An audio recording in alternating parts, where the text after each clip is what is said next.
lock up. Let's get on our dot shit. How the FBI outsmarted organized crime. A phone for criminals, by criminals.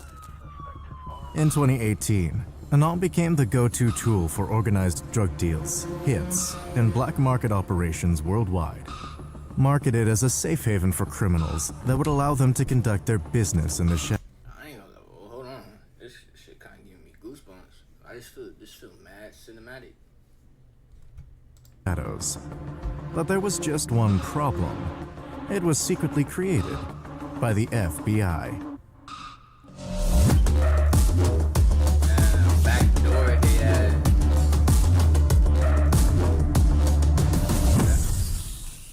This shit feel like The world of organized crime has always evolved to keep one step ahead of law enforcement. But as technology advanced,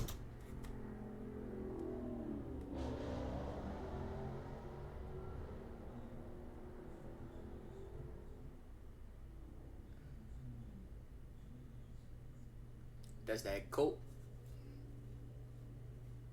Y'all got any homeboys, homegirls who be doing that white shit? Yeah, they be snorting that shit. Let me know. so did law enforcement's ability to listen in, leading to a rise in the demand of encrypted devices that promised privacy. Phantom Secure, founded by Vince Let's catch some fucking criminals.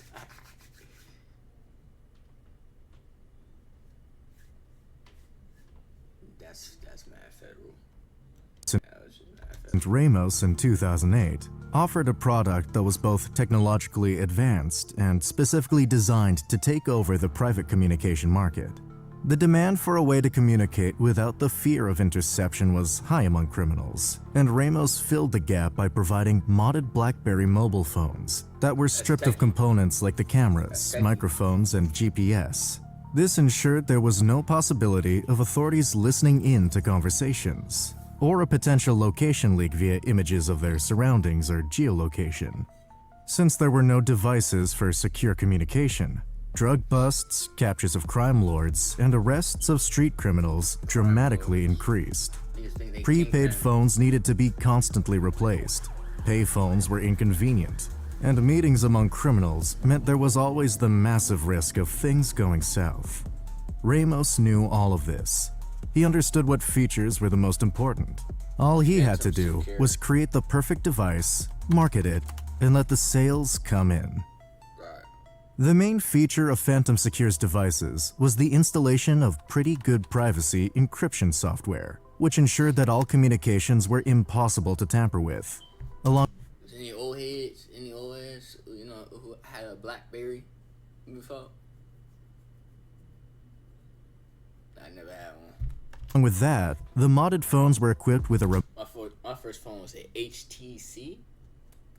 I think some shit like that. HTC. remote reset feature, allowing users to wipe off the data anytime, anywhere, making it all the more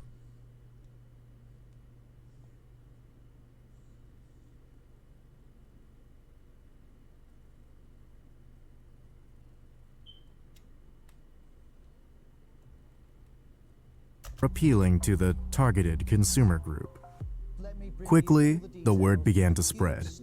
Phantom Secure became talk of the town, and the company's reputation made headlines when ABC News Australia ran a story which highlighted the use of Phantom Secure devices by organized crime members. This media coverage, which was meant to alert the public of the dangers posed by these devices, unintentionally served as free advertising for Phantom Secure. As a result, the demand for the phones increased globally. From international drug traffickers to hitmen, everyone got their hands on Phantom Secure phones. They enabled them to operate discreetly and without fear of interception. And this is And little do they know, FBI looking at all that shit. Any hits? Get this nigga killed? Looking at all that. Next drug stop? All that. exactly what they had been looking for. Years passed. You know what this made me think of? Especially with this guy with who's bald with the top hat? Or the bucket hat, I meant. What if they had this device in like Breaking Bad? would be over for Walter. And criminals continued to conduct their business outside of the law. The FBI knew that they had to shift their focus away from criminals and take down Phantom Secure. Finally, on March 15, 2018, the FBI, along with the Canadian Police and the Australian Federal Police, made their move. They had been waiting for this takedown for over 10 years. Vincent Ramos was arrested. Wow. Within 24 hours of the arrest, Phantom Secure's empire crumbled. All key players were in custody, the servers seized, and once again, criminals' communications were in the open. However, the FBI and Australian Federal Police knew they couldn't just arrest criminals. It wouldn't take long for someone else to come in and start selling similar devices. Then a new idea popped up. Why should they wait for someone else to sell secure phones when the FBI could do it themselves? Your name, home address, phone number, email, even your family members' details are scattered across the internet, easily accessible with just a click. There's a whole industry of data brokers who collect this information from various sources and sell it online. In fact, it's happening at this very moment. The data broking industry is worth $389 billion and continues to grow every day, putting you at risk of identity theft, financial fraud, and even stalking. But that's where today's sponsor, Delete Me, comes in.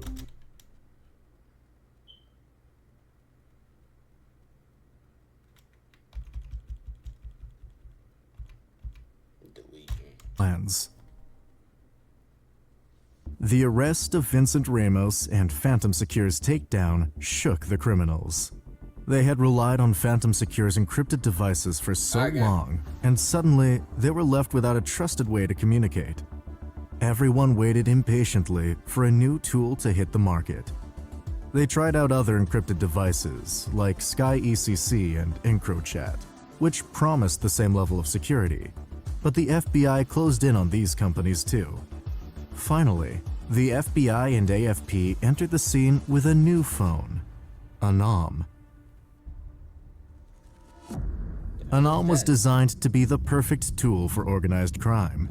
It was nothing like the other encrypted phones.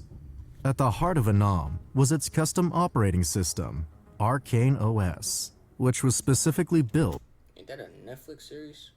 Arcane? For privacy. Unlike regular Android phones, which have Google's code embedded for tracking and data collection, Arcane OS stripped out all tracking components. This made Anom phones nearly impossible to monitor or trace. Right. Anom phones were cleverly disguised to look like any other smartphone. They came preloaded with fake apps like Candy Crush, Netflix, and Tinder, giving the appearance of a standard everyday phone. None of these apps worked, but that didn't matter. So what if niggas wanted to click on it, and then you busted? To access secure messages, users didn't open a standard app. Instead, they had to open the calculator, enter a PIN, and hold down the equal sign. Only then would the messaging app reveal itself. In addition to the security, these phones also allowed users to send photos and videos, unlike older encrypted devices that had removed cameras, making them a go-to tool for criminals dealing in drugs, weapons, and other illegal goods. A built-in filter automatically blurred faces and photos, so nobody's identities could be tracked. Users could also send voice messages that were scrambled to sound higher or lower pitched, making it nearly impossible for anyone to recognize who was speaking. Anom's messaging system also came with a self-destruct feature, allowing users to set messages to automatically delete after a certain amount of time, anywhere between 30 seconds to 7 days. This made sure that sensitive communications wouldn't linger long enough for the police to intercept them, even if the phone was seized.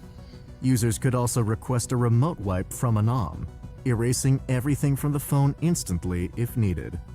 Anom's privacy didn't stop with the phone itself. Its servers were reportedly located outside the reach of the Five Eyes Alliance, the US, UK, Australia, New Zealand, and Canada, as well as the European Union. This made it much harder for law enforcement agencies to request or access data from Anom. However, all of these features were used as marketing tactics by the FBI to attract more criminals. They built a hidden backdoor directly into every Anom They're really backdooring, yeah. It's crazy. It's really a backdoor device, allowing them to access every communication in real time. Every text, voice memo, photo, and video sent through the device was secretly routed through FBI-controlled servers. Crazy. But no one knew this. For criminals, Anom was the perfect device, and they flooded to Anom by the thousands. The AFP launched it in Australia first to test it. Word spread rapidly through criminal networks, as There's criminals out in Australia? That them niggas was friendly. contacts began distributing the device to key players in the underworld. Right. Its user experience, combined with its promise to be untraceable, made it an instant hit. Sales surged in the local market, and given the massive success rate, it was just a matter of time before Anom was ready to be introduced to the global market. Within 3 years of Anom's official release, over 12,000 devices were sold worldwide, reaching over 300 criminal syndicates in more than 100 countries. Sky ECC and Phantom Secure were already in the ground. Anom was the only company offering exactly what criminals need. Therefore, it became a monopoly in the world of criminal communications across the globe. Illegal businesses were thriving, profits were booming, and trafficking operations were easier than ever. Little did they know, the FBI had been behind their favorite new device from the very beginning. Anom gave the FBI access to more than 27 million messages from thousands of devices worldwide. Every message sent, every call made, it was all being watched. Criminals across the world believed they had found the perfect tool for staying off law enforcement's radar, but in reality, they were putting themselves on it. Unfortunately for the criminals, Anom continued to be the first choice for a mobile phone because they had no idea about the truth. Criminal syndicates worldwide relied on the device for their most sensitive communications, and the small Australian company quickly expanded into a global operation, with organized crime groups in over 100 countries using their mobile device. Behind the scenes, Operation Ironside, a joint effort between the Australian Federal Police and the FBI, was already underway. Named after one of its main targets, the notorious Ironside motorcycle gang, the operation aimed to dismantle organized crime networks by exploiting the very tools they had come to trust. With Anom devices being handed out to key criminal leaders, Operation Ironside quietly infiltrated Australia's underworld. But while Ironside was focused on Australian crime syndicates, the FBI had much larger plans. Operation Trojan Shield, the global counterpart to Ironside. While Ironside focused on apprehending criminals inside the country, Trojan Shield aimed to capture criminals from all over the globe. The FBI partnered with law enforcement agencies of more than a dozen countries, and Operation Trojan Shield commenced. As Anom's popularity grew, the number of FBI agents assigned to the operation grew rapidly. At its peak, around 130 agents were working tirelessly to monitor the constant stream of information. With criminals using Anom to plan everything from massive drug shipments to targeted assassinations, the FBI had a front-row seat to the inner workings of organized crime. However, this level of access came with a significant challenge. While the FBI had real-time insight into criminal activities, it couldn't intervene in every case without exposing the operation. The FBI had to pick and choose when to act. Stopping too many operations would raise suspicions, and that meant leaving some people to die. When lives were on the line, the FBI was forced to act, even when the consequences were dire. Law enforcement estimated that they intervened around 150 times to stop immediate threats to life, though sometimes they fell short. This meant that some murders were planned and orchestrated on a platform created by the government itself. As Operation Trojan Shield continued, the FBI knew it couldn't keep Anom running indefinitely. What started as a tool for gathering intelligence would soon need to transition into an evidence-gathering operation, one that could be used to bring down the criminals and syndicates who had relied on the platform. The operation's primary objective was not only to take down criminal organizations, but to shatter the trust criminals had in encrypted communication devices altogether. The FBI wanted to send a clear message. If they could secretly run an encrypted phone network, who's to say the other devices criminals trusted weren't compromised too? Having a mind fucked. As successful as Anom had been, the operation was always on borrowed time. Like with anything secret, the risk of exposure was always there. Yeah. The longer the FBI monitored things using Anom, the chances that they would be caught increased. Whispers and rumors had already started to circulate because the FBI had intercepted underground operations that were hardly communicated to anybody. Eventually, a growing sense of paranoia took over the criminals that used Anom phones, as they began to suspect that something was not quite right. At this point, the FBI had two options. Either act quickly before these suspicions blew their covers and Anom was revealed to be a Trojan horse, or let the criminals continue their illegal businesses. On top of this, a Lithuanian court order which allowed the FBI to legally monitor communications on Anom was set to end on June 7th, 2021. Oh, you gotta get out This of there. court order was essential because it provided the legal basis for the FBI to conduct the operation outside its jurisdiction Pack and it up. intercept the Out of there, data. out of there. The FBI analyzed the Anom servers in Lithuania. However, the date of expiry on this court order was approaching fast.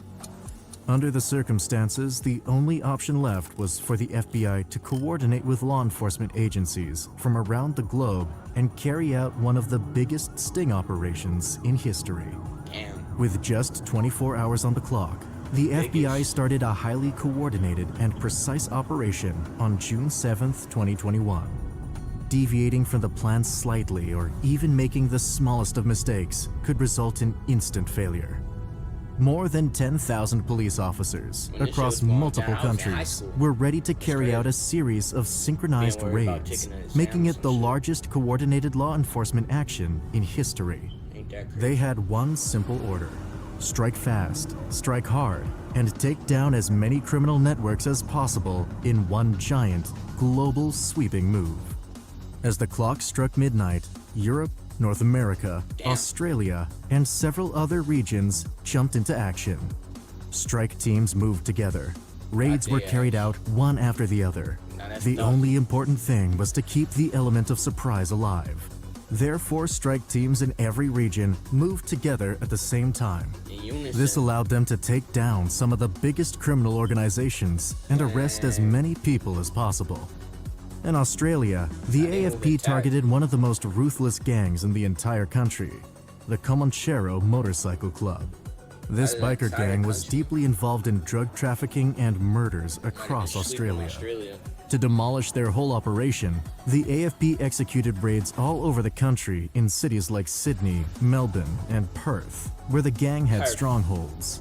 The AFP arrested multiple leaders of the Comanchero gang and seized huge quantities of drugs, Oh, it's actual weapons, footage. and drug money. In Europe, Europol managed to coordinate multiple agencies from multiple different European countries.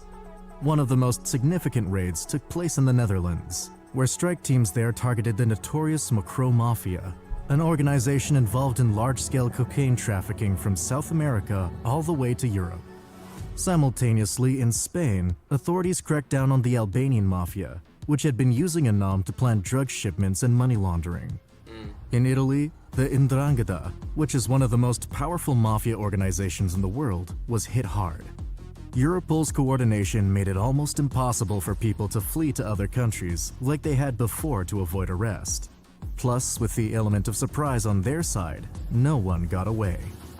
In the United States, the FBI focused its efforts on dismantling the most violent gangs with deep roots in cities like New York, Los Angeles, and Chicago. The Mexican Mafia and MS-13 were both major targets because both of them had been using Anom to plan murders, drug distribution, and human trafficking across state and country lines. Crazy. In Los Angeles, the FBI coordinated with LAPD to arrest Mexican Mafia leaders, seizing large quantities of drugs and firearms. In New York, the FBI arrested top MS-13 players, which in turn significantly weakened the gang's influence there, allowing for police to get control of things. MS-13. The scale of Trojan horse operation was nothing short of amazing. 800 arrests were made globally, Damn. along with 38 tons of illegal drugs, 250 plus firearms, and more than $48 million in worldwide currency being apprehended, That money making on- Operation Damn. Trojan Shield and Operation Ironside 48 one of the million. biggest, most successful criminal busts in history. Damn, the most terrifying weapon ever created. Sound good. Look up a video of that, man. Watch that. Man, they got techie on their ass. This is WVid, man. You seen the FBI work? They love worm, sneaky hands and shit, backdooring niggas and shit. Got to see that. You know, now we can move tack and shit.